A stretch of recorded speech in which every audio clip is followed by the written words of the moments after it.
नमस्कार, खबरों की खबर में आपका स्वागत है। मैं हूं संकेत उपाध्याय। अतीक अहमद को जिस तरीके से उत्तर प्रदेश में मारा गया, उसके बाद से लगातार चर्चा तेज है। एक उन लोगों के बीच में जिनको ये लगता है कि अतीक हत्याकांड ठीक था, आसमानी फरमान था। आपको याद होगा उस समय किस तरीके की बातें हो रही थी। योगी आदित्यनाथ के मंत्री खुद ये बात कह रहे थे। और वहीं दूसरी तरफ एक ऐसा तबका जिसका यह मानना है कि एक्स्ट्रा जुडिशियल किलिंग, इसके पीछे किसका हाथ, कौन जिम्मेदार, वो लोग जो थे जिन्होंने मारा, उनके पीछे कौन था, मास्टरमाइंड कौन।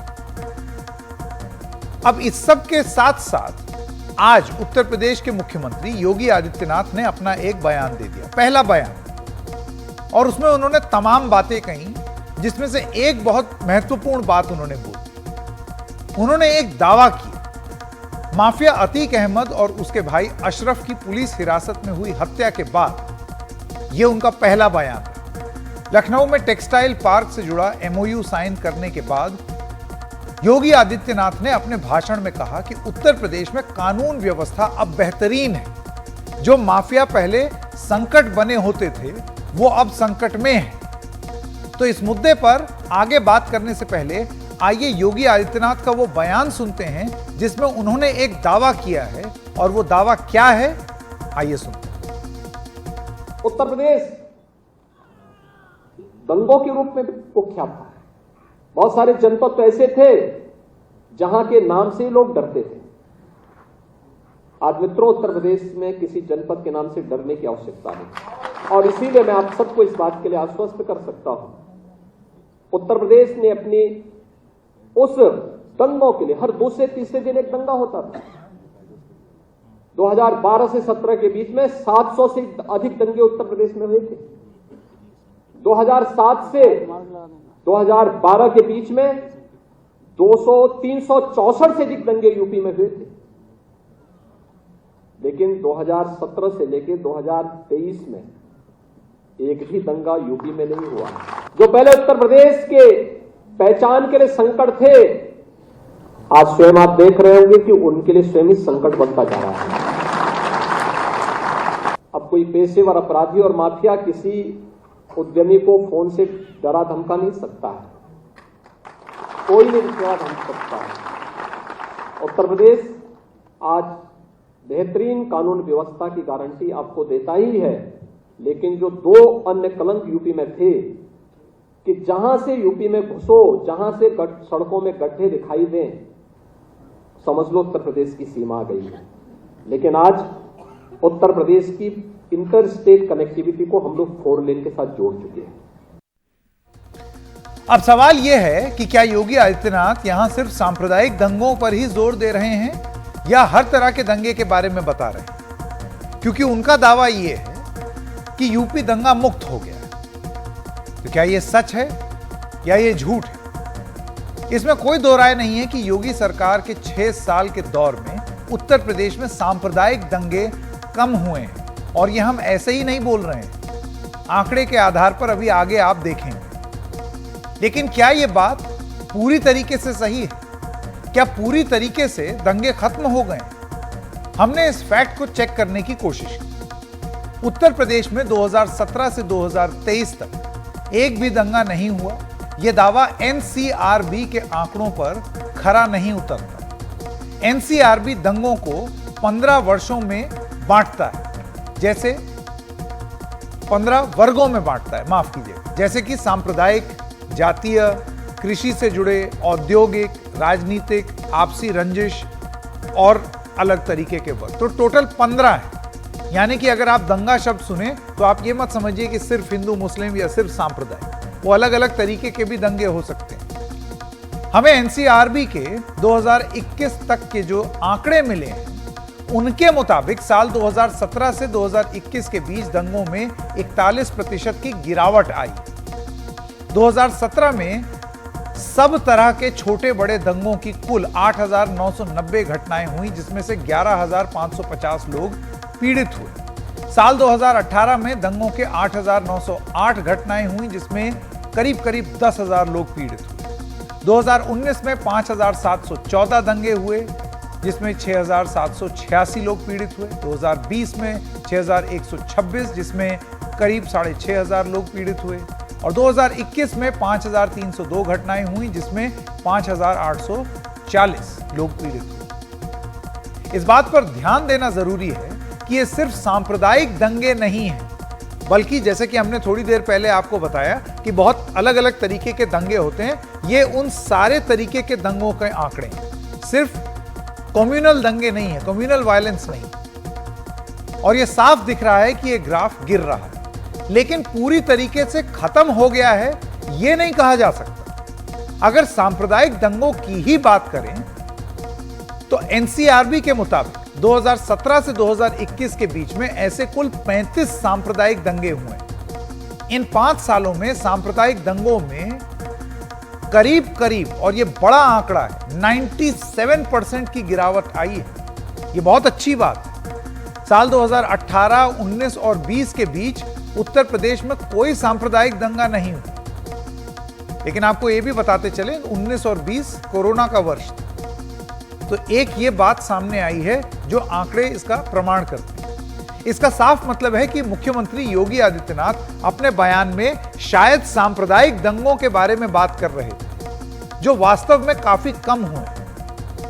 हमने बड़ी कोशिश की, तब जाकर हमें एनसीआरबी के कुछ और आंकड़े विस्तार से मिले। आपको बताना जरूरी है कि एनसीआरबी ने 2014 के बाद अपने डेटा में सांप्रदायिक दंगों का वर्गीकरण यानी कि क्लासिफिकेशन अलग से किया। उससे पहले सभी दंगों के आंकड़े एक ही साथ दिए जाते थे। इसीलिए हम 2014 से 2021 तक उत्तर प्रदेश में सांप्रदायिक दंगों के आंकड़े आपको दिखा सकते हैं। इनसे यह साफ है कि अखिलेश यादव सरकार में कम्युनल वायलेंस ज्यादा था।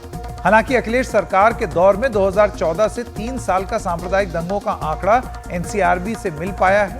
2017 में योगी आदित्यनाथ ने 19 मार्च को शपथ ली थी। तब तक अखिलेश यादव की सरकार ही सत्ता में थी। योगी सरकार के पहले 5 साल के दौर में कुल सांप्रदायिक 35 दंगे हुए। सबसे ज्यादा 34 दंगे सत्ता संभालने के पहले साल यानी कि 2017 में हुए, 2017, और 2021 में सिर्फ एक। इस हिसाब से मुख्यमंत्री योगी आदित्यनाथ की बात में कुछ दम नजर आता है कि उत्तर प्रदेश में सांप्रदायिक दंगे नहीं हुए या कम हुए। उससे पहले के 3 साल अखिलेश सरकार का दौर था, उसमें 2014 में 51 सांप्रदायिक दंगों की बात हुई, जिसमें से 31 घटनाएं दर्ज हुई हैं। और आप देख सकते हैं 2015 में ये 48 है, 2016 में 31 है, और 2017 में जब ट्रांजिशन हुआ था, चेंज हुआ था, उसमें 34 दंगे। लेकिन उसके बाद से सांप्रदायिक दंगों के आंकड़े आपके सामने हैं, और ये एनसीआरबी की डेटा है, यानी कि नेशनल क्राइम रिकॉर्ड्स ब्यूरो। इसलिए योगी आदित्यनाथ ने जो दंगे शब्द कहा, उसका मतलब ऐसा लगता है कि सांप्रदायिक दंगों से ही रहा हो। लेकिन क्या उत्तर प्रदेश सांप्रदायिक दंगों के लिए ही जाना चाहिए? क्या सांप्रदायिक दंगे के बारे में ही बात करनी चाहिए? क्या और तरीके के दंगे नहीं होते, जिसके बारे में हमने आपको विवरण दिया? हमने एनसीआरबी के आंकड़े गहराई से जांचे तो यह पता चला कि देश के राज्यों में सांप्रदायिक दंगों के मामले में उत्तर प्रदेश काफी पीछे है, यानी कि उसका रिकॉर्ड दूसरे कई राज्यों से बेहतर है। जैसे कि 2014 में यूपी 8वें स्थान पर था। इस समय अखिलेश यादव की सरकार थी, तो हम ये नहीं कह रहे हैं कि ये उपलब्धि सिर्फ इसी सरकार की है, यानी कि पहले 7 और राज्य थे जहां सांप्रदायिक दंगे हो रहे थे। 2015 में यूपी 6 नंबर पर था, 2016 में 8वें नंबर पर, 2017 में ये 9वें नंबर पर हुआ। लेकिन 2018, 19 में और 20 में यूपी में कोई सांप्रदायिक दंगे नहीं हुए, और 2021 में यूपी में एक सांप्रदायिक दंगा हुआ, जिसके आंकड़े अभी थोड़ी देर पहले हमने आपको दिखाए। एक बार फिर आंकड़ों पर नजर डालते हैं और योगी सरकार के पहले 5 साल और अखिलेश सरकार के 5 साल के दौर में कुल दंगों के आंकड़ों पर नजर डाल लेते हैं। इन आंकड़ों से पता लगता है कि 2016, 17, 18 में कुल दंगे काफी ज्यादा हुए। अब जो हम दंगों की बात कर रहे हैं, ये हैं कुल दंगे, यानी कि सिर्फ कम्युनल वायलेंस नहीं, कम्युनल राइट्स नहीं, हर तरीके के दंगे। उसका विवरण आप देख सकते हैं। तो 2012 से आप देख सकते हैं कि किस तरीके से 2017 तक ग्राफ लगातार ऊपर गया है, ऊपर की ओर गया है उत्तर प्रदेश में। लेकिन 2017 के बाद से क्या हुआ है, क्योंकि बात यह बोली जा रही है कि दंगा मुक्त हो गया है यूपी। तो अगर आप वो कम्युनल वायलेंस में देखें तो वो बात खरी उतरती है, लेकिन क्या वाकई कुल दंगों में दंगा मुक्त हुआ है? तो ये आंकड़े ये बताते हैं कि ग्राफ कम जरूर हुआ है लेकिन खत्म नहीं हुआ। यूपी के ही आंकड़ों में हमें यह अंदाजा नहीं मिलता कि देश में सभी राज्यों में जो दंगे हुए हैं उसमें यूपी की स्थिति क्या है। हमने आंकड़ों को इस हिसाब से भी परखा और परख कर देखा तो पता चला कि देश में कुल दंगों में यूपी का प्रतिशत 2016 से 2018 के बीच बढ़ा है और फिर कम होना शुरू हो गया है। तो देश में जो दंगे हुए हैं कुल, उसमें उत्तर प्रदेश का प्रतिशत कितना है ये आपके स्क्रीन में आप देख सकते हैं। तो शुरुआत में आप देख रहे हैं ग्राफ ऊपर जा रहा है कुल प्रतिशत, और फिर योगी राज में आपको दिखाई दे रहा है कि वो फिर थोड़ा सा कम आया है। लेकिन क्या पूरी तरीके से कम हुआ है? 2012 में जब 7.6% था, अभी भी उस प्रतिशत पर नहीं पहुंचा है उत्तर प्रदेश। इस मुद्दे पर ज्यादा बातचीत करने के लिए हमारे साथ हैं पत्रकार ब्रजेश शुक्ला। ब्रजेश जी, थोड़ा विस्तृत जानकारी हमने इसलिए दी क्योंकि एक दावा किया गया है योगी आदित्यनाथ द्वारा अतीक अहमद के मामले पर ही। उन्होंने एक शब्द का प्रयोग किया, उन्होंने बोला कि हम दंगा मुक्त हो गए हैं। आंकड़े ये बताते हैं कि अगर आप सांप्रदायिक दंगे की बात करें तो शायद पिछले 3 साल के आंकड़े इस तरीके की छवि जरूर प्रस्तुत करेंगे कि हां, कोई सांप्रदायिक दंगे नहीं हुए। लेकिन अगर आप कुल दंगों की बात करें तब जरा स्थिति अलग है। कम हालांकि वहां भी हुआ है।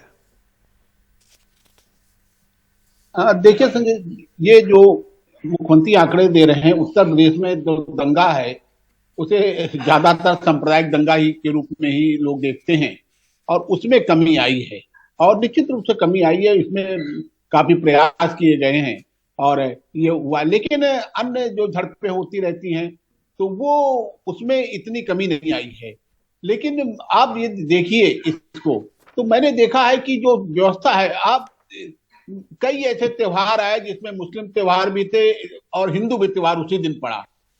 आप यदि उनकी व्यवस्था को देखें तो आपको लगेगा कि सरकार इस मामले में सतर्क रही है कि कहीं झड़प ना हो जाए। कहीं आप अभी रामनवमी का वो था, बहुत कड़ाई से किया गया, बहुत फोर्स। अभी आप जाएंगे, अब रमजान चल रहा है तो जो ही हम मुस्लिम क्षेत्रों में घुसते तो बड़ी व्यवस्था की गई है, काफी फोर्स तैनात की गई है और इस बात के प्रयास किए गए कि किसी तरह की कोई ऐसी न घटना होने पाए जिससे दाग लगे और एक कहने का मौका मिले। तो इस सरकार ने एक प्रयास जरूर किया है कि सांप्रदायिक दंगों के लिए उसने हर संभव कोशिश की है। और चाहे, और एक विशेष बात ये रही है कि जो रास्ता तय किए गए आपने अधिकारियों ने, उसको कड़ाई से पालन करवाया गया। होता क्या रहा है कि साहब अपने अपने रास्ते तय कर लेते थे, उसके बाद हिंसक झड़प होने लगती थी, तो और फिर उसके बाद कोई इलाज नहीं बचता। ये दंगा शुरू हो गया फिर आपके पास कोई उसका इलाज नहीं होता है। तो इन सब चीजों को मैंने देखा है बाहर पत्रकार, इसमें बहुत प्रयास किया गया है और इसका असर जो है जरूर दिखा है कि अब उत्तर प्रदेश में वो चीजें नहीं हैं जो पहले दिखती थी कि हर छोटी बात में साइकिल लड़ जाए तो दंगा, आपस में 2 बच्चे लड़ जाएं तो दंगा।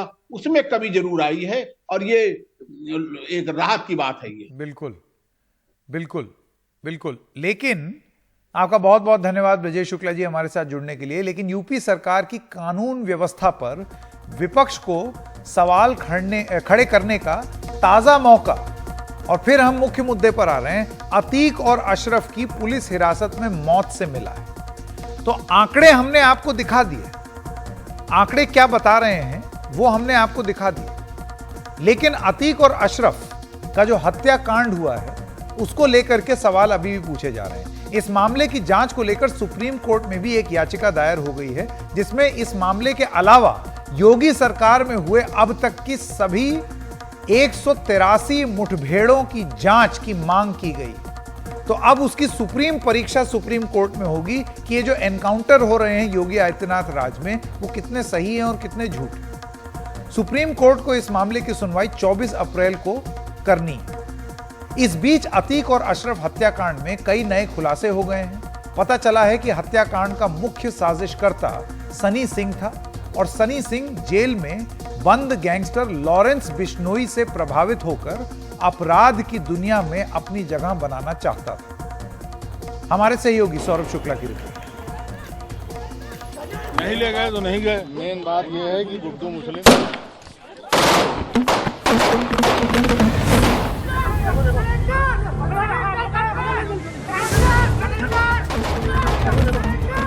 अतीक और अशरफ की पुलिस हिरासत में हुई हत्या के बाद प्रयागराज में बंद की गई इंटरनेट सेवाएं मंगलवार को बहाल कर दी गई हैं। हत्याकांड की जांच के लिए बनाई गई एसआईटी ने अपनी जांच शुरू कर दी है। पूछताछ में कुछ चौंका देने वाले खुलासे बताए जा रहे हैं। हत्याकांड का मास्टरमाइंड 23 साल का सनी सिंह है। सूत्रों के मुताबिक पूछताछ के दौरान उसने बताया कि वह पंजाब जेल में बंद गैंगस्टर लॉरेंस बिश्नोई से प्रभावित था। सनी सिंह ने टीवी पर लॉरेंस बिश्नोई का इंटरव्यू देखा। उसे लगा कि लॉरेंस जेल से गायक सिद्धू मूसेवाला की हत्या करके चर्चा में आ गया तो वो भी मशहूर हो सकता है। सिद्धू मूसेवाले की हत्या के बाद लॉरेंस बिश्नोई देश का नंबर 1 गैंगस्टर बन गया और इसने टीवी पर इंटरव्यू देखा। सनी सिंह ने लॉरेंस बिश्नोई का, लॉरेंस बिश्नोई ने एक चैनल को जेल से इंटरव्यू दिया था, उसमें तमाम बातें कहीं। वहाँ से प्रभावित हो गया सनी सिंह। सनी सिंह को लगा कि आज देश का सबसे बड़ा गैंगस्टर लॉरेंस बिश्नोई है और लॉरेंस बिश्नोई से बड़ा गैंगस्टर बनना है तो कुछ बड़ा करना पड़ेगा। लॉरेंस बिश्नोई ने सिद्धू मूसेवाले को मारा, सिद्धू मूसेवाले का नाम था और इनको लगा कि हम किसको मारे, तो इन्होंने तय किया कि हम अतीक अहमद को मारते हैं। लेकिन सवाल यह है कि क्या इन तीनों आरोपियों के पीछे भी किसी का हाथ था?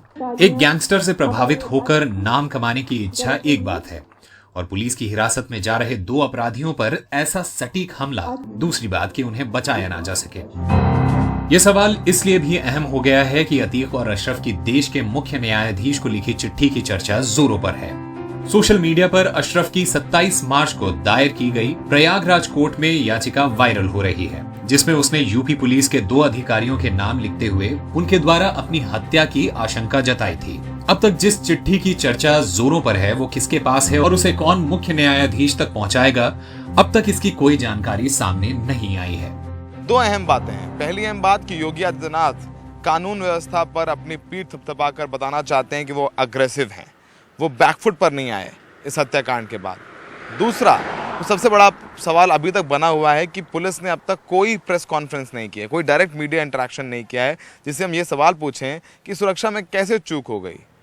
तीसरा सबसे बड़ा सवाल अब तक लगातार बना हुआ है कि इतनी महंगी पिस्टल, विदेशी पिस्टल्स कैसे इन हमलावरों तक पहुंच गई। ये तीनों सवाल अब तक बने हुए। सहयोगी राकेश और राजेश गुप्ता के साथ सौरभ शुक्ला, एनडीटीवी इंडिया। ये भी जांच का विषय क्यों ना हो कि ये 3 आरोपी प्रभावित तो लॉरेंस बिश्नोई से हुए, लेकिन इनका सरगना यानी कि मास्टरमाइंड कौन है, किसने ये साजिश रची? क्योंकि आप ऐसे ही ये प्लान नहीं बना सकते। गरीब घर से आ करके और बैकग्राउंड हर किसी को मालूम है, पृष्ठभूमि मालूम है, तो इतना बड़ा आपने साजिश कैसे रची? कौन है मास्टरमाइंड? मैं प्रभावित हो जाऊं वो अलग बात है, लेकिन मेरे हाथों में लाखों की पिस्तौल किसने थमाई? इस पिस्तौल को खरीदने का पैसा कहां से आया? इसको प्लान किसने किया? ये सारी चीज हैं जो अभी हमें नहीं मालूम है और पुलिस भी इसके बारे में कुछ नहीं बोल रही। सुना हमने जो बात है वो बयान यही है कि अब अपराधी थर थर कांप रहे हैं और अपराधियों पर अपराध पर हमने नकेल कस दी। वो आंकड़े दिखा रहे हैं, वो बात सही है। सांप्रदायिक दंगों में कमी आई है, बाकी दंगे भी कम हुए हैं लेकिन एकदम खत्म नहीं हुए हैं। लेकिन इस मामले में जांच में क्या निकल करके आ रहा है और ये जरूरी सवालों पर जवाब क्या है, ये नहीं मिला है।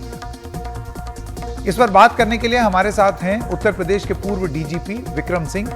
विक्रम सिंह जी, राज्य सरकार के साथ पुलिस के ऊपर भी सवाल उठ रहे हैं। जिस तरह अतीक और उनके भाई की हत्या की गई है, कहीं ना कहीं ये पुलिस की एक चूक की वजह से हुआ है, आपका क्या कहना है?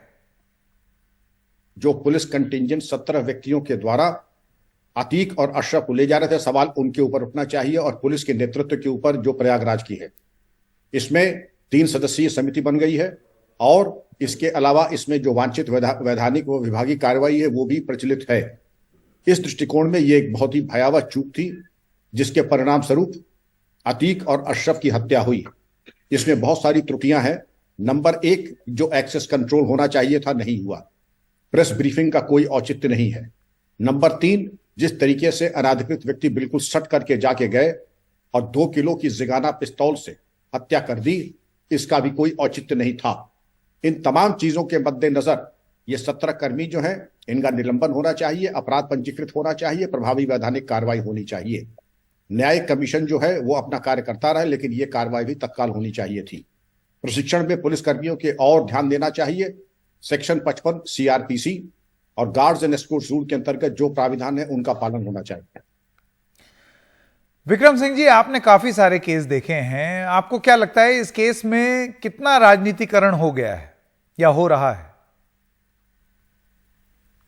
नहीं, राजनीति का तो कोई औचित्य ही नहीं है। और जो उमेश पाल की हत्या हुई थी उसमें 2 पुलिसकर्मी मारे गए थे, 3 लोगों की हत्या हुई थी, तब उसमें राजनीति करने की कोशिश नहीं की थी, क्योंकि जो 2 पुलिसकर्मी थे उनको शायद उस योग्य नहीं समझा गया कि उसके ऊपर कोई बयान भी दे, संवेदना भी व्यक्त करे। गंभीर घटना वो भी थी, गंभीर ये भी है, और राजनीति का विषय नहीं है। और जिस तरीके से ये कहा जा रहा है, एक पूर्व मुस्लिम सांसद, ये सब चीजें जो जातीयता और सांप्रदायिकता का पुट डाला जा रहा है, इसका कोई औचित्य नहीं है। मैं इसकी निंदा और भर्त्सना करता हूं। जी, विक्रम सिंह जी, आपका बहुत बहुत धन्यवाद। हमारे साथ सुब्रत पाठक सांसद हैं भारतीय जनता पार्टी के, वो भी जुड़े हैं। सुब्रत जी, आपकी पार्टी पर कई सवाल उठ रहे हैं। समाजवादी पार्टी से लेकर कई दूसरी पार्टियां कह रही हैं कि राज्य सरकार ने अतीक की सुरक्षा को हल्के में लिया, पुलिस के साथ साथ राज्य सरकार को भी जिम्मेदार माना जाना चाहिए। नहीं, देखो, ये राजनीति का आखिर कारण क्या है? यही अतीक अहमद ना होकर, ये चूंकि अतीक अहमद था, विशेष संप्रदाय का था, यही यदि किसी दूसरे संप्रदाय का होता तो किसी के कानों पे जू भी नहीं रेंगती। आपने देखा होगा कि राजू पाल एक निर्वाचित विधायक था, बेचारा पिछड़े समाज से आता था, और इसलिए कोई उसके लिए नहीं बोला। नहीं तो एक बताओ, एक विधायक को सड़कों के ऊपर दौड़ा दौड़ा कर मार दिया जाएगा, और वो इसलिए मारा जाएगा, उसका आखिर कसूर क्या था? उसने कौन सा ऐसा अपराध किया था? अपराध केवल उसने ये किया था कि उस समय पर समाजवादी पार्टी के सांसद अतीक अहमद के भाई के खिलाफ चुनाव लड़ गया था, उसको चुनाव हरा दिया था। ये उस बेचारे का अपराध था। 7 दिन भी शादी के नहीं हुए, सड़कों के ऊपर दौड़ा दौड़ा कर उसको गोलियों से भून दिया गया। और यही नहीं कि जिसकी सांस चल रही है, जब ये सूचना मिली तो खुद अतीक ने अपने भाई से कहा कि जाकर इसको देखो। जब उसके लोग उसको ऑटो में लेकर जा रहे थे तो ऑटो रोक कर उसको गोलियों से मारी गई उसको। तो ये उसके ऊपर तो कोई विलाप नहीं किया, कोई मुझे रोता हुआ नहीं दिखाया, मुझे नहीं दिखाई पड़े। उस समय लालू प्रसाद नेता थे, उस समय चाहे जो भी नेता देश भर में रहे, ममता बनर्जी तो एक बार भी नहीं बोली होगी, या उत्तर प्रदेश में कतई आंसू नहीं आए होंगे मुलायम सिंह यादव के, या उस समय पर समाजवादी पार्टी के अखिलेश यादव कोई बोला? कोई भी नहीं बोला। उमेश पाल मार दिया गया, किसी को कोई कष्ट नहीं हुआ, किसी ने कोई विलाप नहीं किया। क्यों? क्योंकि अतीक अहमद ने मरवाया। वो उसके साथ में एक सुरक्षा कर्मी, वो निषाद परिवार का था, उसको मार दिया गया। कोई बोला, कोई रोया? कोई नहीं। क्यों? क्योंकि मारने वाला अतीक अहमद था। ये केवल वोट बैंक की राजनीति करते हैं। यही कारण है कि आप देखो इनके समय पर उत्तर प्रदेश में किस प्रकार से दंगे होते थे, और दंगे करने वाले कौन लोग होते थे, और दंगा कराने वाले जिनको महिमा मंडित किया जाता था, उनको सरकारी हवाई जहाज पर बैठाल कर मुख्यमंत्री आवास पर बुलाया जाता था। आतंकवादियों को छोड़ दो, मंदिरों में हमला करने वाले, श्रद्धालुओं को मारने वाले आतंकवादियों को छोड़ दो। इस प्रकार की राजनीति करने वाले लोग हैं। यही सोनिया गांधी, और जिस प्रकार से कैप्टन इंस्पेक्टर शर्मा मर गया, उसके ऊपर आंसू नहीं आए, लेकिन वो आतंकवादी को उसने मार दिया, वो आतंकवादी मर गया, इसको लेकर रात भर सोनिया गांधी रोई। ये इस देश में चल रहा है। आज ये सब इनके सबके चरित्र उजागर हो रहे हैं, और देश की जनता इनको अच्छे से देख रही है, समझ रही है। जी, सुब्रत पाठक जी, बहुत बहुत धन्यवाद। घनश्याम तिवारी, प्रवक्ता हैं समाजवादी पार्टी के, वो भी हमारे साथ जुड़े हैं। घनश्याम जी, बीजेपी के सांसद सुब्रत पाठक का ये कहना है कि आपकी पार्टी राजनीति कर रही है, अतीक अहमद आपकी पार्टी से जुड़े थे और एक खास धर्म के हैं, इसलिए आप लोग राजनीति कर रहे हैं। अतीक अहमद पर दर्ज केसेस पर आप लोग चुप हैं। ये 3 बातें महत्वपूर्ण हैं। पहली बात कि भारतीय जनता पार्टी के 100 से अधिक सांसद हैं जिनके ऊपर आपराधिक मुकदमे हैं, जो उनकी अपनी एफिडेविट में है। उत्तर प्रदेश की विधानसभा में 100 से अधिक विधायक हैं जिनके ऊपर आपराधिक मुकदमे हैं। देश भर में कम से कम 300 से 400 सिटिंग एमपी और एमएलए हैं भारतीय जनता पार्टी के, जिनके ऊपर आपराधिक मुकदमे हैं। ये उन्हीं की एफिडेविट के हिसाब से है। तो स्वयं को संतों की पार्टी बताने वाली पार्टी दरअसल इन अपराधियों की पार्टी है जिन्होंने ये अपने एफिडेविट को दायर किया है। तो वो किसी के ऊपर आरोप लगाएं तो पूछना चाहिए कि ऐसे आरोप के पीछे जब सीनियर सुप्रीम कोर्ट के एडवोकेट दुष्यंत दवे कहते हैं कि ये स्टेट स्पॉन्सर्ड किलिंग है। जब बिहार में संवैधानिक पद पे बैठे हुए बिहार के उप मुख्यमंत्री तेजस्वी यादव कहते हैं कि सीमिंगली स्टेज्ड किलिंग है, तो इससे पूरे देश में ये बात पुख्ता हो गई कि भारतीय जनता पार्टी लोकतंत्र में बोली को हटा करके गोली लाना चाहती है, जहां पर हत्या, बम और इस तरह की चीजें, चाहे वो फेक एनकाउंटर हो, रियल एनकाउंटर हो, स्टेट स्पॉन्सर्ड किलिंग हो, स्टेज्ड किलिंग हो या किलिंग हो, ये भारतीय जनता पार्टी का लेगेसी, इनकी विरासत बने। और ये देश की लोकतंत्र की जड़ें मजबूत हैं, लेकिन जिस तरीके से भारतीय जनता पार्टी उसका विध्वंस कर रही है वो ये देश के लिए खतरनाक है। और तीसरी और अंतिम बात, जिस महाराज लवलेश तिवारी जो फेसबुक पे लिखते हैं स्वयं को, जो बजरंग दल के सदस्य रहे हैं, जिला सह सुरक्षा प्रमुख रहे हैं, जिनकी तस्वीरें भारतीय जनता पार्टी के तमाम नेताओं के साथ है, तो कोई किसी भी नजरिए से देखे भारतीय जनता पार्टी के ऊपर आरोप दिखाई दे रहे हैं।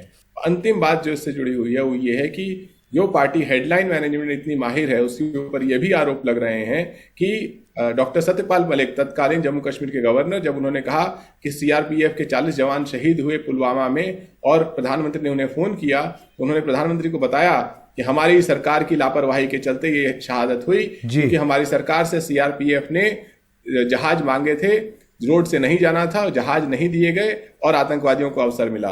तो ऐसे में सरकार क्या हेडलाइन मैनेजमेंट कर रही है? तमाम सवाल हैं, लेकिन उत्तर प्रदेश की पुलिस प्रशासन और सरकार के ऊपर कालिक है, ठीक, सरकार के हाथों में खून है, ऐसा लोग कह रहे हैं। ठीक, बहुत बहुत धन्यवाद घनश्याम तिवारी जी हमारे साथ जुड़ने के लिए। और सुब्रत जी, उत्तर प्रदेश की बात हमने कर ली, अब आइए महाराष्ट्र की बात करें।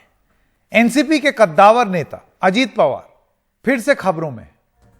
चर्चा चली है कि वो अपने खास 40 विधायकों के साथ भारतीय जनता पार्टी में शामिल हो सकते हैं या फिर अपनी अलग दल बना सकते हैं, जैसे कि एकनाथ शिंदे ने बनाया। हालांकि खुद अजीत पवार ने मीडिया के सामने इस खबर का खंडन किया और दावा किया कि वो मरते दम तक अपनी पार्टी के साथ रहेंगे। लेकिन ये वही अजीत पवार हैं जिन्होंने 2019 में भी यही किया था।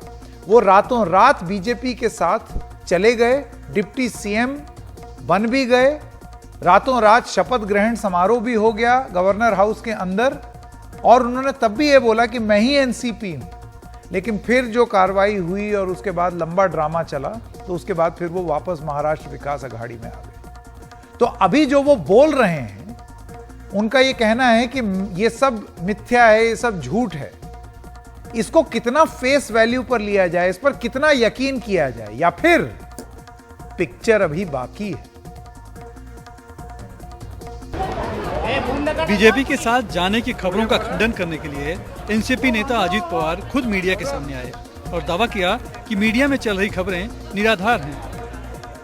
कारण नसताना माझ्याबद्दल किंवा माझ्या सहकार्याची मैं देख रहा हूं कि कुछ लोग बेवजह मेरे और मेरे कुछ साथियों के बारे में भ्रम फैलाने की कोशिश कर रहे हैं। मीडिया में जो कुछ भी चलाया जा रहा है उसमें कोई सच्चाई नहीं है।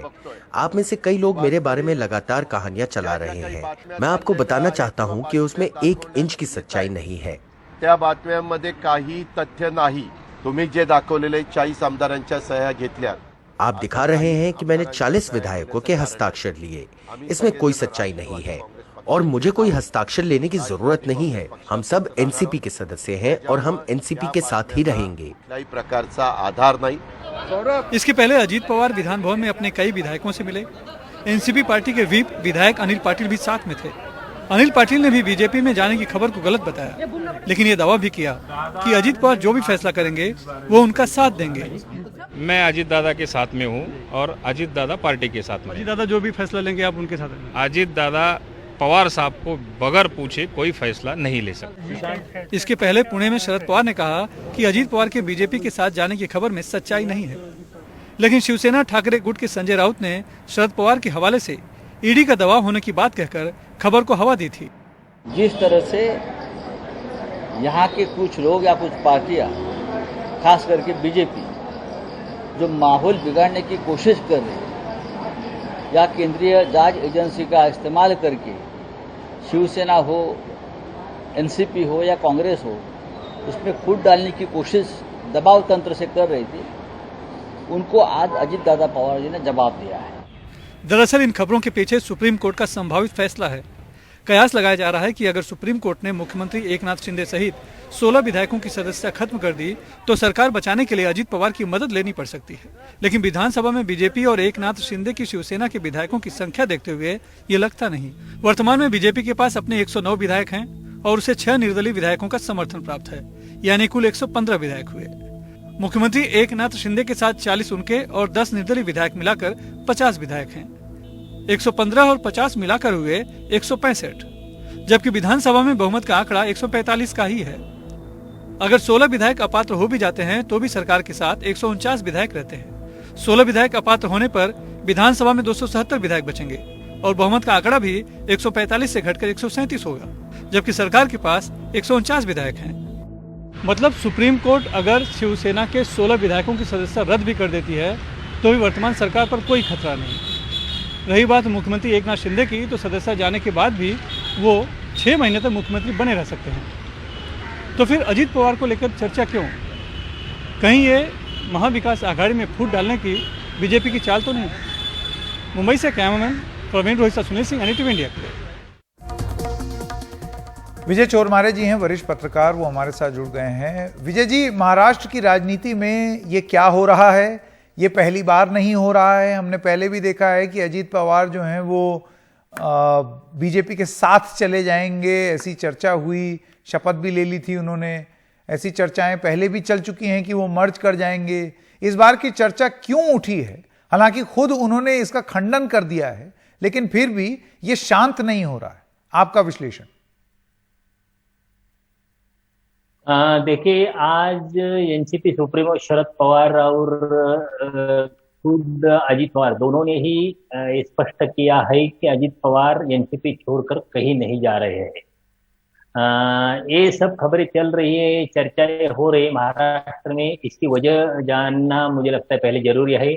वो वजह ये है इस चर्चा की कि कुछ ही दिनों में, एक हफ्ते भर में या 8-10 दिन में या 4 दिन में भी सुप्रीम कोर्ट का रिजल्ट आने वाला है। महाराष्ट्र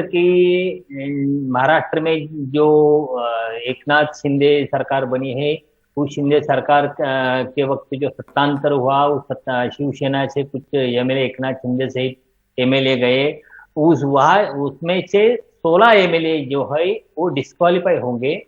उसमें उस 16 एमएलए में एकनाथ शिंदे, खुद उनका एकनाथ शिंदे का नाम है। इसलिए एकनाथ शिंदे डिस्क्वालीफाई होने के लिए चीफ मिनिस्टर के कैंडिडेट अजीत पवार हो सकते हैं, ऐसा एक अंदेशा लगाया जा रहा है। और मुझे लगता है यही अंदेशा इस सारी चर्चा का बेस है और इस पर गेले हफ्ता भर से ये चर्चा शुरू हो गई। और आज मुझे लगता है खुद अजीत पवार ने मीडिया के सामने कि इसका खंडन किया है। तो मुझे लगता है अभी तो अगले कुछ घटनाएं घटने के पहले इस पर ज्यादा चर्चा करने की जरूरत लगता है, ऐसा मुझे लगता नहीं।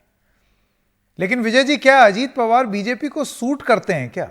एनसीपी से किसी दूसरे नेता को लेकर इतनी चर्चा कभी नहीं होती जितनी अजीत पवार की होती है। और पहले भी हमने देखा, 2019 में हम लोग साथ में ही थे मुंबई में, कि वो देर रात शपथ ग्रहण अगर करानी भी हुई तो वो अजीत पवार ही थे।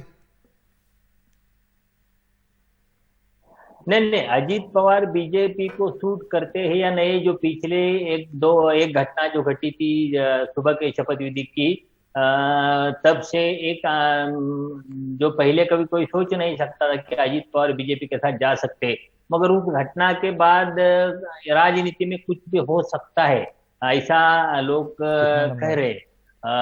और आगे ऐसा कुछ होगा और ऐसा कुछ नहीं होगा, इतना कन्फर्मली कोई बता नहीं सकता। इसी सिचुएशन आज के दिन है। मगर एक बात देखिए, बीजेपी की तरफ से अजीत पवार के लिए ये सारा ये जो चर्चा अजीत पवार के बारे में हो रही है, इसकी वजह क्या है? इसके पीछे महाराष्ट्र की राजनीति से ज्यादा मुझे लगता है इसका ताल्लुक ज्यादा सेंटर की राजनीति से है। कुछ दिन पहले एशियन नेल्सन का जो एक सर्वे आया था, उसमें महाराष्ट्र की जो 48 सीट्स है उसमें 34 सीट्स महाविकास आघाड़ी को, यानी कांग्रेस, एनसीपी और शिवसेना का जो अलायंस है, उस अलायंस को दिए थे। और 14 सीट्स बीजेपी और एकनाथ शिंदे की शिवसेना है उन्हें दिए थे।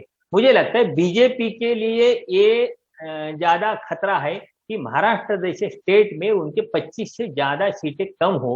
मुझे लगता है आगे की 2024 की जो लोकसभा इलेक्शन होगी उससे महाराष्ट्र में इतना बड़ा नुकसान सहने की बीजेपी की तैयारी नहीं होगी। मुझे लगता है ये डैमेज कंट्रोल करने के लिए एकनाथ शिंदे तो साथ में है, मगर एकनाथ शिंदे साथ होने के बाद भी कुछ अच्छे आंकड़े नहीं निकल रहे, तो और क्या कर सकते हैं। तो मुझे लगा इसके लिए बीजेपी की नजर अजित पवार की तरफ ज्यादा है और इसीलिए ये चर्चा जो हो रही है वो चर्चा पे जोर दिए जा रहे हैं और बार बार इसके बारे में जो विषय है वो विषय आगे लाया जा रहा है।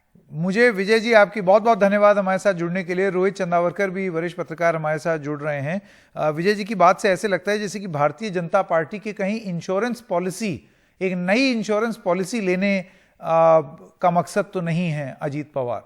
मैं आपसे पहले ये जानना चाहता हूं, देखिए रोहित जी, ये बीजेपी में के साथ चले जाने की बात और चर्चा कई बार हो चुकी है, तो इस बार ऐसा नया क्या है और पत्रकार के तौर पर आपको क्या लगता है? आपको लगता है कि ये there is no smoke without fire, वो आके ये जरूर कह रहे हैं कि ये सब गलत है, बीजेपी हवा उड़ा रही है, लेकिन क्या कुछ ना कुछ पक रहा है? देखिए, ये कोई नई बात नहीं है महाराष्ट्र में कि एनसीपी और बीजेपी के बीच में कुछ बातचीत चलना या दोनों जो पार्टीज हैं एक दूसरे के साथ काम करना, इस तरह का माहौल बना या मीडिया में उसके बारे में बात हुई, ये पहली बार नहीं है। आपको याद होगा कि 2014 में जब देवेंद्र फडणवीस की सरकार महाराष्ट्र में अक्टूबर में आई, तब वो एक माइनॉरिटी सरकार थी और शिवसेना उस सरकार में नहीं थी। तब शरद पवार के एनसीपी ने ही देवेंद्र फडणवीस यानी बीजेपी को बाहर से समर्थन दिया था और महाराष्ट्र में उनकी सरकार बनी। बाद में भी 2019 की जो विधानसभा इलेक्शन थी उसके बाद में आपने देखा होगा कि सुबह एकदम राजभवन में जाके अचानक से देवेंद्र फडणवीस और अजीत पवार ने साथ में जाके शपथ ग्रहण किया और उसके बारे में काफी हंगामा हुआ। 72 घंटे के बाद ये सरकार गिर गई और फिर महाविकास आघाड़ी की सरकार आ गई। रिसेंटली आपने देखा होगा कि नागालैंड में शरद पवार के राष्ट्रवादी कांग्रेस यानी एनसीपी ने बीजेपी के गवर्नमेंट को समर्थन दिया। वहां पे जो एनसीपी के जो विधायक है उन्होंने कहा कि हम बीजेपी के साथ जाना चाहते हैं। तो इस वजह से ये हो रहा है कि महाराष्ट्र में अटकलें बार बार बनती रहती हैं कि क्या बीजेपी यहाँ पर शरद पवार को साथ लेना चाहेगी और क्या शरद पवार और बीजेपी के बीच में कुछ बात चल रही है। इस बार ये हुआ कि ये जो अदानी का मामला है, जो एनडीटीवी का बड़ा इंटरव्यू था जिसमें शरद पवार जी ने कुछ बात की और उसके बाद में जो हंगामा महाराष्ट्र में हुआ कि क्या ये बीजेपी के समर्थन में जा रहे हैं, अदानी के समर्थन में जा रहे हैं, उसके बाद में अजीत पवार के भी कुछ स्टेटमेंट्स आ गए और बाकी लोगों के कुछ स्टेटमेंट्स आ गए, जिसकी वजह से ये अटकलें शुरू हो गई कि फिर से शायद महाराष्ट्र में भारतीय जनता पार्टी शरद पवार के एनसीपी को साथ लेना चाहती है या नहीं चाहती है। इस तरह से कुछ शुरू हो गया और ये सब स्पेकुलेशन बढ़ता गया और इस वजह से पिछले 4 दिनों से ये एक किसी अखबार में आई खबर के आधार पर ये सब हंगामा शुरू हो गया कि शायद बीजेपी यहाँ पे शरद पवार के साथ जाना चाहती है या एनसीपी के साथ गवर्नमेंट में कुछ समझौता हो रहा है। आज आपने देखा होगा अजीत पवार आ गए और कैमरा पे मीडिया के सामने और उन्होंने खंडन किया इस बात का और उन्होंने स्टेटमेंट दे दिया कि इस तरह की कोई बात नहीं है। तो उसकी वजह से ये सब थोड़ा सा ठंडा मामला हो चुका है अब। जी रोहित जी, बहुत बहुत धन्यवाद हमारे साथ जुड़ने के लिए। अब देखना ये होगा कि आगे पिक्चर बाकी है या नहीं और कितना भरोसा किया जाए अजीत पवार पर जब वो ये कहते हैं कि ये सब र्यूमर है, इस पर आप ज्यादा भरोसा मत कीजिए। और रुक रहे हैं एक छोटे से ब्रेक के लिए, लेकिन जब वापस आएंगे तो हम बात करेंगे कि पहले तो सर्दी गई नहीं और उसके बाद जब सर्दी गई तो ऐसी तगड़ी धूप आई और ऐसी गर्मी आई कि आप सोचिए 38 डिग्री में बंबई में लोगों की मौत हो गई और तो और नॉर्थ ईस्ट पूर्वोत्तर राज्यों में जहां यह बोला जाता था कि यहां बहुत ठीक सुहाना सा मौसम रहता है, वहां हीट वेव हो गई है। त्रिपुरा में आप सोचिए कि आपदा घोषित कर दी। कैसे समझें कि ये किस तरीके से लू चल रही है? ब्रेक के बाद आपको बताएंगे।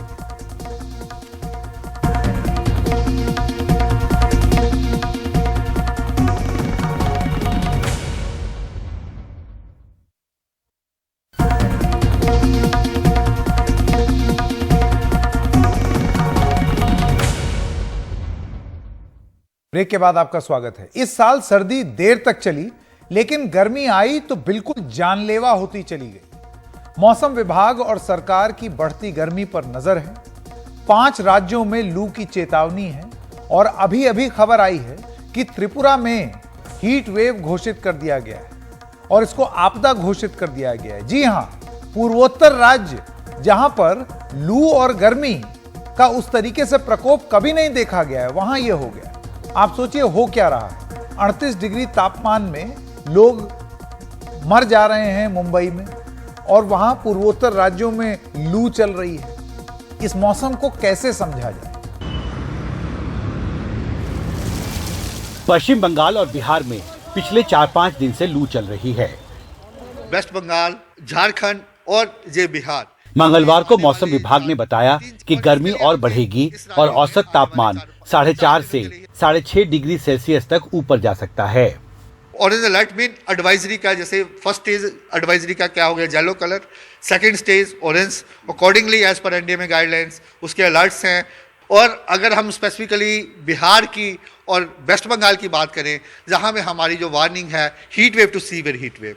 मौसम विभाग के मुताबिक अगले 2 से 4 दिन हीट वेव का सबसे ज्यादा असर पश्चिम बंगाल, बिहार, ओडिशा, झारखंड और आंध्र प्रदेश के तटीय इलाकों में होगा। और इस खतरे को देखते हुए मौसम विभाग ने इन राज्यों की सरकारों को एडवाइजरी जारी की है और कहा है कि हीट वेव के संकट से निपटने के लिए नेशनल डिजास्टर मैनेजमेंट अथॉरिटी ने जो गाइडलाइंस तैयार किए हैं उनका सख्ती से पालन करना बेहद जरूरी होगा। पश्चिम बंगाल और बिहार की सड़कों पर लू का असर दिख रहा है। बंगाल के कई जिलों में स्कूल बंद किए जा चुके हैं। 42 टेम्परेचर 43 अप्रैल में होता था। अब 20 से ही हीट वेव शुरू हो गया है।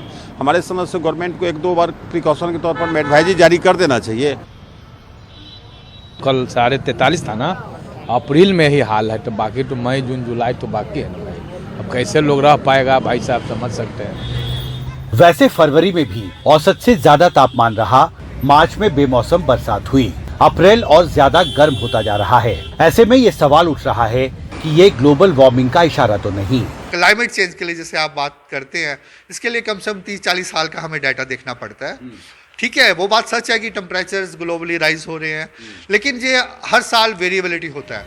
मौसम विभाग के मुताबिक आंध्र प्रदेश के तटीय इलाकों, ओडिशा, झारखंड में भी अगले 3-4 दिन हीट वेव रहने का अनुमान है। दिल्ली से सुशील राठी के साथ हिमांशु शेखर, एनडीटीवी इंडिया। तो खबरों की खबर में बस इतना ही। नमस्कार।